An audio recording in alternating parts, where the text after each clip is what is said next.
As forças da natureza são fundamentais para toda a vida.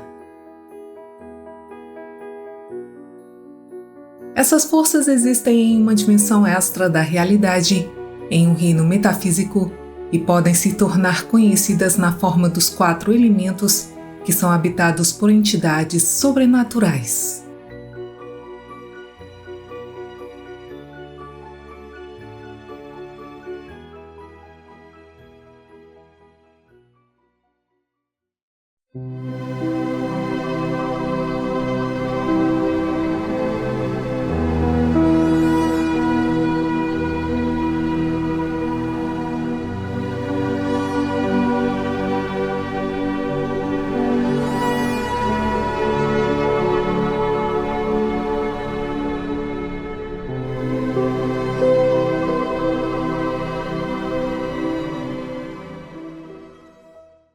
Venha conferir os nossos livros sobre temas diversos já abordados aqui no canal, como ensinamentos metafísicos, a relação entre a mente e o universo, sabedoria universal e muito mais. Acesse a nossa página www.poderdoeusuperior.com e adquira já o seu. Tudo no mundo fenomenal é verdadeiramente vivo e tem espírito. Isso inclui não apenas humanos, plantas e animais, mas também expressões não biológicas do mundo natural, e essas entidades metafísicas se manifestam em nossa realidade consensual como os atributos distintos da natureza.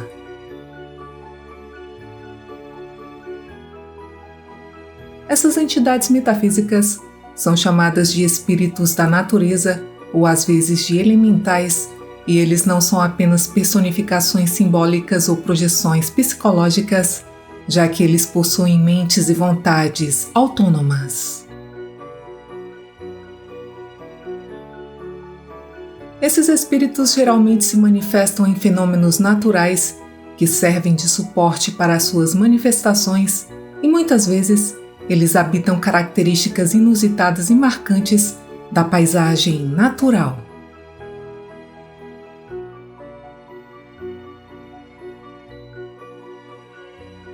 Segundo o filósofo Rudolf Steiner, as forças da natureza existem em uma dimensão extra, mas são fundamentais para toda a vida na Terra, ou seja, elas são consideradas essenciais para a propagação da natureza. Os elementais no mundo metafísico existem como uma gama de seres que são responsáveis por paisagens autônomas inteiras ou pela manutenção dos biosistemas locais.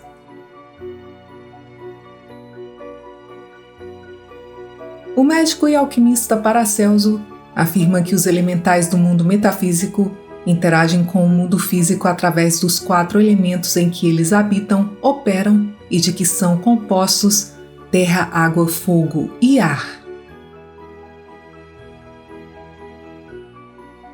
Paracelso sugere que cada espírito da natureza só pode operar dentro do seu próprio elemento, mas a sua presença nesses elementos é essencial para a continuação do mundo físico, ou seja, eles são a realidade metafísica subjacente que permite que a nossa exista.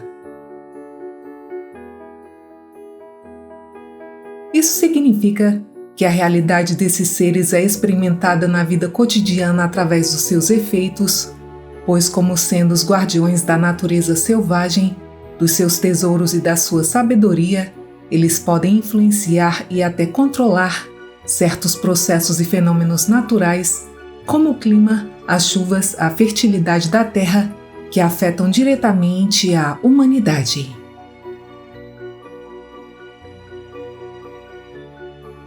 Os espíritos da natureza podem ser bem intencionados e benignos para com os humanos, ou podem ser hostis. Portanto, eles são indiferentes e neutros se deixados imperturbáveis, mas quando são perturbados, eles podem ficar ofendidos ou irritados e então causar problemas.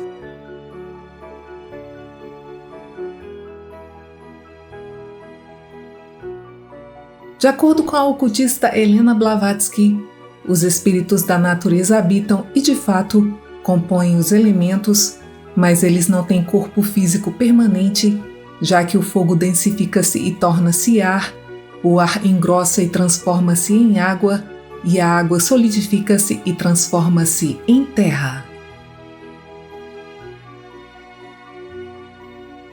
Blavatsky afirma que há um intercâmbio contínuo entre eles e que qualquer forma que esses espíritos possam possuir temporariamente é dada a eles pela faculdade de criação de imagens da mente do homem.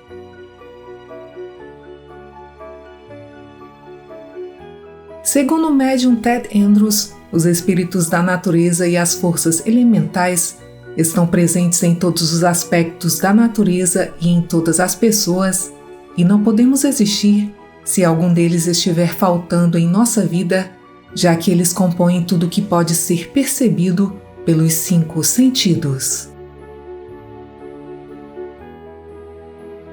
Andrews sugere que os espíritos da natureza da Terra incluem outros seres além dos elementais, e isso inclui os elfos das árvores e da floresta, fadas das flores e do campo, anões que habitam rochas, cavernas e montes, e todos aqueles do reino das fadas que vivem perto da terra.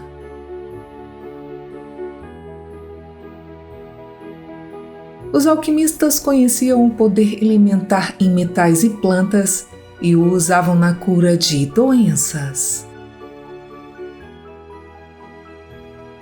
Eles sabiam dos tempos especiais relacionados com as fases da lua, a posição dos corpos planetários nos signos zodiacais, quando as ervas tinham que ser colhidas para produzir resultados curativos ou o contrário.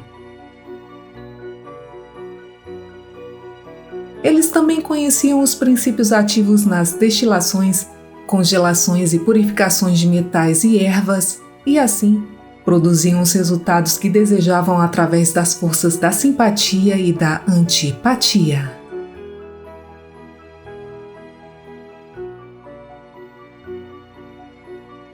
Em geral, esses espíritos não são totalmente materiais, mas também não são totalmente imateriais, pois eles são intermediários entre a mente e a matéria, chamados de energia e psique. Eles podem entrar e sair da esfera da percepção humana, já que às vezes nós os vemos e às vezes não, pois eles são etéreos e extradimensionais, como nos relatos de OVNIs recentes que parecem representar os espíritos modernos.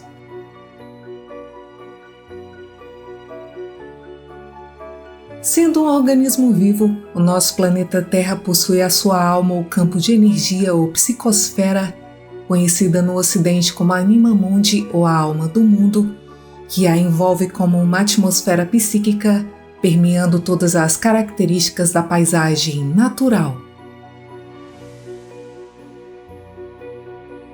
Esta é a dimensão da psique coletiva, que é compartilhada por toda a vida neste planeta, e os espíritos vivem nesta dimensão de energia, assim como os peixes vivem no mar.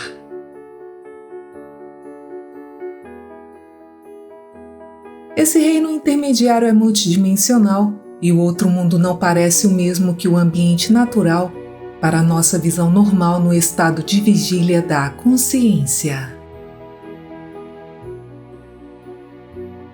Em vez disso, o reino metafísico é uma paisagem simbólica de sonho, cheia de presenças semi-invisíveis que, em certo sentido, entrando neste outro mundo, estamos viajando através da paisagem interior da mente, a psique inconsciente coletiva, mas em outro sentido, estamos viajando fora de nós mesmos em um outro mundo externo dos espíritos.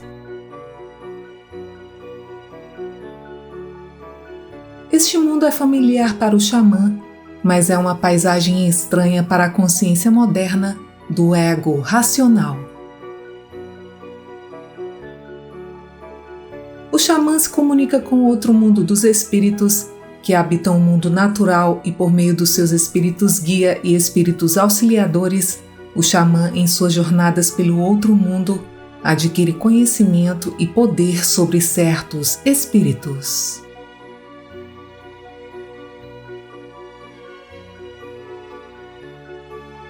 Os espíritos permanecem conosco, mesmo em nosso ambiente urbano e industrial, embora eles não sejam percebidos da mesma forma que nas culturas pré-industriais. Eles vivem entre nós, mas são percebidos como humores inexplicáveis, vibrações estranhas e anomalias, ou até mesmo como neuroses. Nós os explicamos e não dialogamos com eles, embora eles permaneçam em simbiose com a nossa psique, tanto individual quanto coletivamente.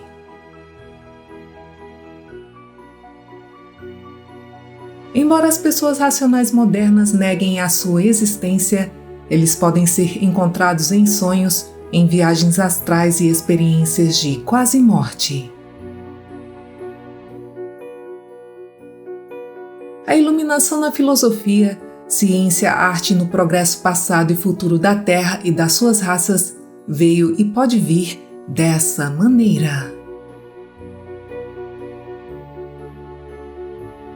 Os registros do passado podem ser apresentados ao sonhador, assim como os processos ocultos da natureza, símbolos e os seus significados por meio dos espíritos da natureza, quando a mente superior não pode atingir a personalidade diretamente.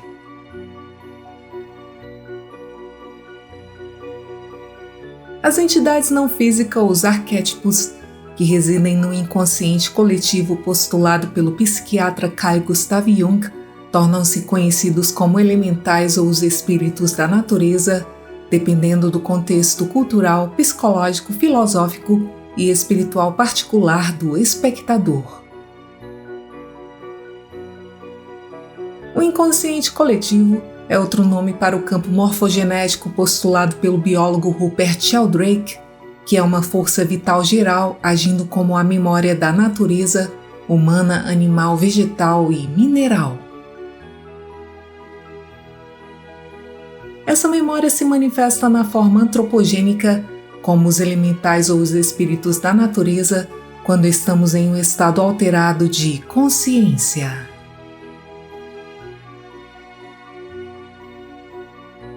Eles podem ser fadas retorcidas, vestidas com trajes do século XVIII e nos convidando a dançar com elas em um círculo, elementais garantindo a propagação do solo e da flora, ou podem aparecer como alienígenas cinzentos para atender às nossas expectativas. Mas sejam eles quais forem, eles parecem estar vindo do mesmo lugar, bem do fundo da nossa consciência coletiva e da memória da natureza, lugares que são acessíveis quando as circunstâncias permitem. Os elementais e os espíritos da natureza são ambos entidades não físicas e, portanto, só podemos entendê-los por meio da única coisa não física que sabemos existir definitivamente, ou seja, a consciência.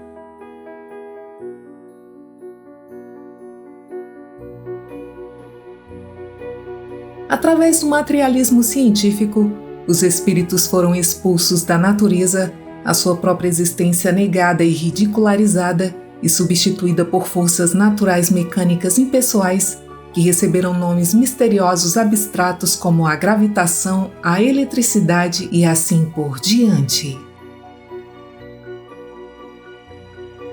A consciência foi separada do corpo e o universo celestial, o ser humano e o mundo natural tornaram-se máquinas, produtos de forças naturais materiais impessoais.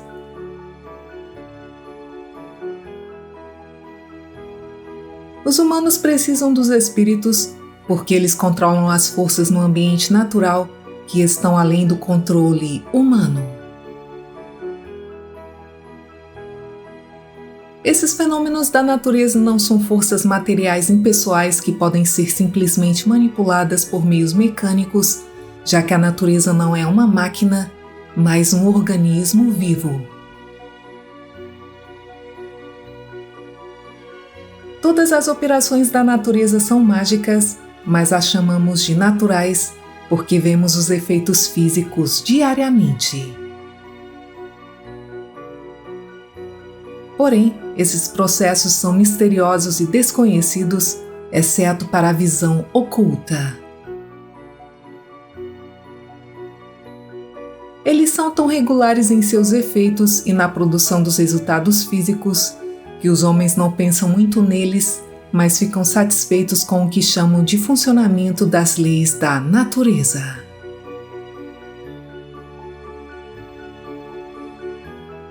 O homem de hoje usa os espíritos da natureza e os elementais de forma grosseira e inconsciente e não consegue controlá-los, ao passo que aqueles que em épocas anteriores possuíam sabedoria e eram capazes de compreender e dirigir as forças e os seres na natureza.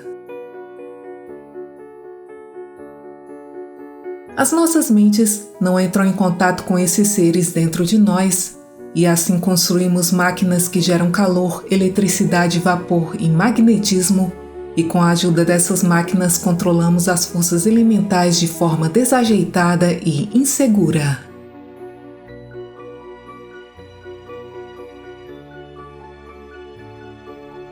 Quando éramos crianças, sabíamos que tudo tinha vida e energia próprias.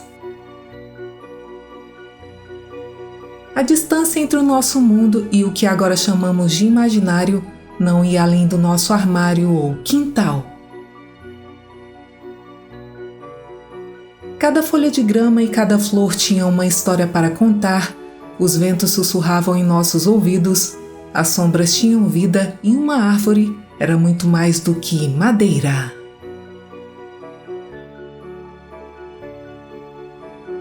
Em nossa busca pela vida moderna, não vemos mais com os olhos de criança e zombamos e rimos daqueles que o fazem. Em um mundo de tecnologia e convivências modernas, nos tornamos insensíveis às nuances da natureza. Nós construímos limites em torno das nossas vidas e nos protegemos daquilo que não entendemos, e embora as nossas vidas possam parecer mais seguras e protegidas, elas também perderam muito deslumbramento e alegria.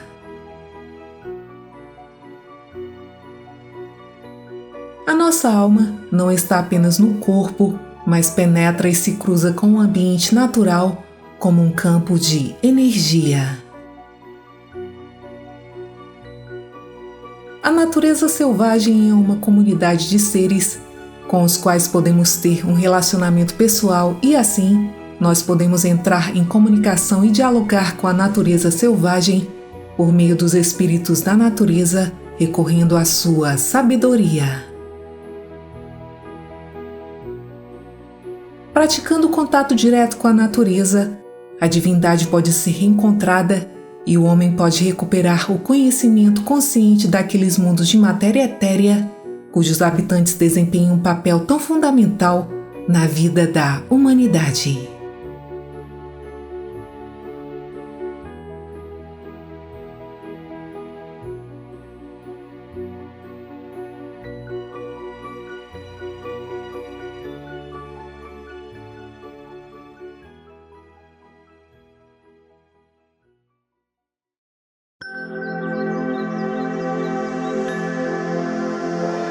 Obrigada por assistir, muita paz, muita luz e até o próximo vídeo.